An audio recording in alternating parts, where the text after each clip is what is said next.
The old man's cloak dragged across the mist as he reached into the darkness, his gnarled fingers closing around the dissolving form of a crow-shaped nightmare. Its body unraveled into black tendrils that hissed and writhed before vanishing into the void. Behind him, monstrous silhouettes shifted restlessly in the fogginess, winged and twisted, all of them waiting for their chance to break free into the world of dreams. But he did not flinch. For decades, this has been his life. He is a hunter of creatures born from the deepest fears of sleeping minds. Every single one he catches is a fragment of terror stolen from the dreamer who birthed it, a small victory in an endless war. Tonight was no different. With a weary sigh that carried the weight of years, he pulled the nightmare into his lantern. The flame flickered violently as the darkness was swallowed whole, contained for now. Later, back in the quiet solitude of his cabin, the hunter rocked gently in his chair, the floorboards creaking a familiar rhythm. Around him, the air was anything but still. Cages rattled and groaned, a symphony of captured dread.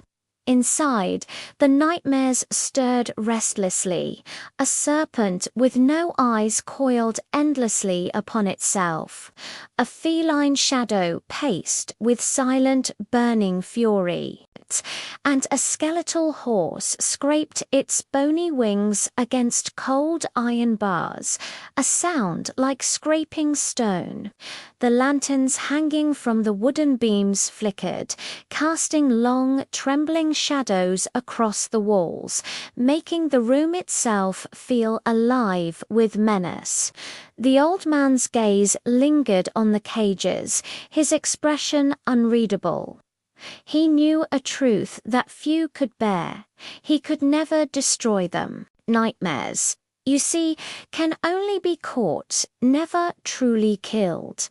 They are a fundamental part of existence.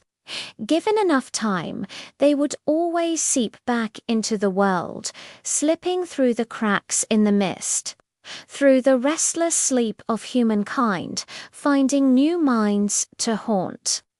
And so he sat, rocking slowly, the weight of eternity heavy on his shoulders.